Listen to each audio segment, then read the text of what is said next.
back, finally working on the 64 C10 panel. Had to step away for a bit to get a few things taken care of, but I did make some progress. And let me flip you around and show you what's going on. Okay, as you can see, or if you haven't seen before, this is the stage I'm at. I did a lot of work on this firewall, and I did finally get it painted, and it's pretty much a color match to the original. I did get the master cylinder replaced. It was a single reservoir, now it's a double. I got the steering column fixed up and put back in. So yeah, that's all kind of ready, and I did a quick patch up on the roof here, really with just some fiberglass and Bondo, because it's going to need some metal panels at some point, and some work on these pillars. I mean, they don't look bad here on the outside because they've been fixed up, but I'll show you on the inside. I could if I had the light. Let me grab a light and show you what's going on there, because it's a bit of a disaster, but I can't put the time in right at the moment. It's opened up here. Here's the situation on the pillars here. A-pillars, I guess you call them. I'm gonna have to cut them out and replace them at some point, but not right now, because I gotta get this thing on the road and at least drivable. Well, drivable yard drive anyways. So yeah, I got that steering column put back in, took out the clutch pedal, sorry about the bad lighting, painted all this area here, put the heater back in. I did pick up another steering wheel. Hopefully I can make this work. It's not really meant for this truck, but it might just work. It's a 67 Chevy SS steering wheel, and I kind of like it. So I may be able to make that work. It's got some cracks in it, but I'm going to try perhaps some epoxy or something like that, and give it a paint job, and yeah, that might work. If not, I've got the old one and I can fix that up too. So as you can see above the windshield here, I've had to tape it up for now just to keep the rust from falling down. Other than that, yeah, I kind of just put things back together as much as possible. Yeah, you can see I'm going to need some floor work too in the future. It's got some real rich patina there, that's for sure. Got all the brakes put back together, brand new brakes, and I tried fitting some mag wheels, and these actually came with this truck. 15 by 8 rim and two 255/70 R15s, and they fit pretty good. They don't interfere with any of the steering or anything like that, so we're going to need polishing and new rubber, and the center caps.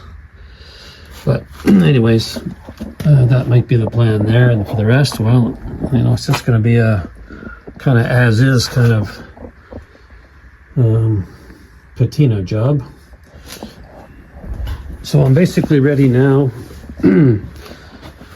I got the frame all cleaned up, painted, and the front bumper has been cleaned up and painted, primed several times.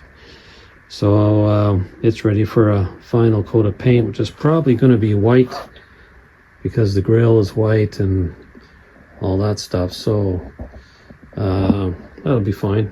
I don't mind that. So anyways, here's the motor I picked up last year. This is a 305 out of, I believe, Camaro.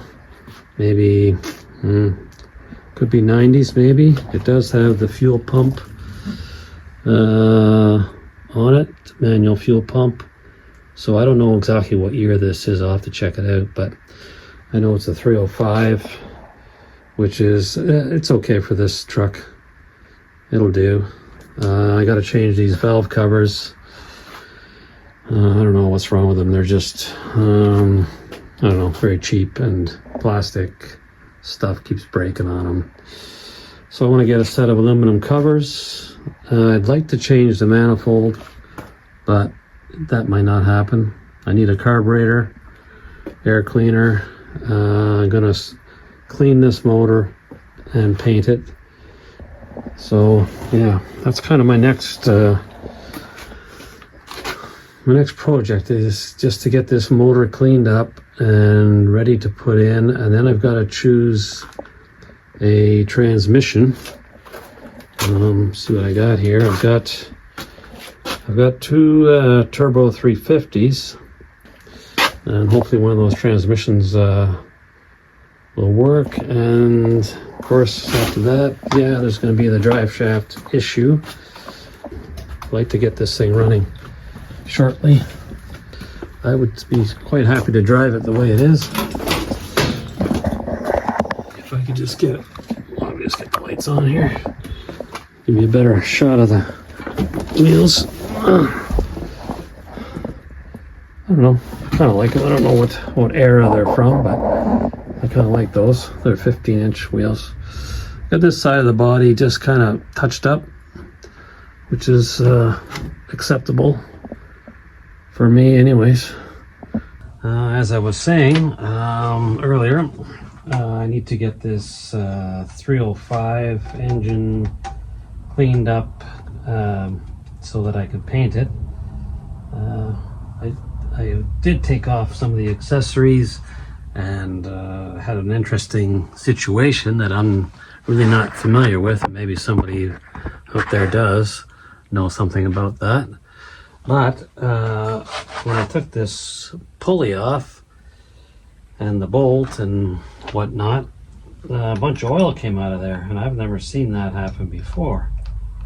But I'm assuming, well, I'm trying to figure this out, that it's either coming through the threads or through the keyway. That could be the situation. So anyways, I'm going to take this harmonic balancer off and make sure the keyway and everything is fine, and it's just going to make it easier to clean this up and paint it. Like I was saying, yeah, I've been away for a little while. Had to put this project on hold. Both of my parents are 97 years old, and they are tough as nails, I tell you. But once in a while they need a little bit of help, and so yeah, that's what I got to do sometimes. But they're doing better, and so I can get back on this for a bit. I'll pull this off anyways, clean it all up before I put the transmission on, which I'm not sure which one I'm using yet, but I'll have to figure that part out too. But I might as well get this cleaned up and ready to go as far as that goes.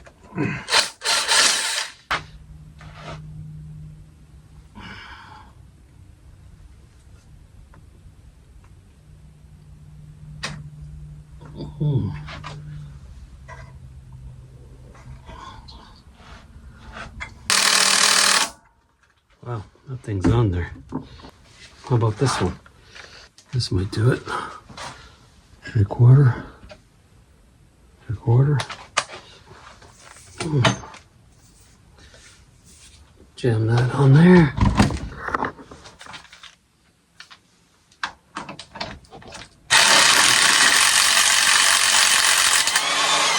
Looks okay. Looks like somebody may have tried to put some sealer on there after the fact, perhaps. But yeah, maybe. Anyways, I'll clean that up and then figure out, do some research and see what really is supposed to be done. But it just seems like that somehow is leaking through. Maybe the keyway, I don't know. I will have to investigate that before I put it back together. Well, pretty much got it all taped up and clean and ready for what I'm going to do is a primer coat. I'm going to spray on some of that rust reformer just on the rusted bits, and then I'll go with another coat after that of, who knows, maybe some of this here primer.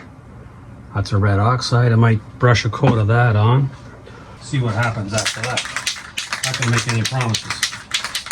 I could change my mind at any moment. So let's see how this goes. Already not good. I think this tip is plugged up, but maybe that's a good thing. I won't put it on too heavy. So yeah, pretty much got it covered up as far as the rust parts go. Maybe I went a little overboard here on a few places, and I might have missed the odd spot now that I got the light on it. But overall, not that bad. So now I'm going to let this sit for maybe half an hour, and I feel I should escape the vapors and let them do what they do, evaporate eventually. And then I'll come back and think about putting on another coat of something. I did some extensive research for about 5 minutes, and it looks like some people like to brush it on, the first coat and the second coat, and some people prefer to spray it. So yeah, I think if I brush on part of it and spray the last part of it, I pretty much can't go wrong. So let me see what happens when I come back. Okay, that rust treatment has pretty much dried up, or dried enough, I guess, to put on the next coat, which I'm going to try some of this red oxide primer that I've thinned down, and I'm going to use that on the rougher parts of the casting where there was some rust and previous paint chips and whatnot. So I'm just going to see if that will help to smooth things out a little bit, and let that dry for probably a day or two, because I don't know how this is all going to work out, to be honest. But that's kind of my plan. And then once this coat is done, for drying for a couple days, I'm going to spray it with the finish coat. So we'll see how that goes. But I'm pretty sure it's not going to be a complete disaster if I take my time and do a decent job. Okay, well, that took a little bit longer than I expected, but once again, once I get a paintbrush in my hand, I can't help myself. I got to cover everything. So yeah, I was just going to touch up the rough spots, but as you can see, pretty much got out of hand. So everything's got a coat. Probably going to take a couple days to dry, just to be on the safe side, because it is brushed on, so it might be a little thick in places. But yeah, that's going to have to sit a while, and then I will have to choose the top coat color, and luckily I have lots of options. And yeah, that's probably going to be a couple coats of whatever I have the most of, and we'll see how that goes. But right now it's about 2 o'clock in the morning, so I'm going to take the rest of the night off, and I'll catch you on the next one.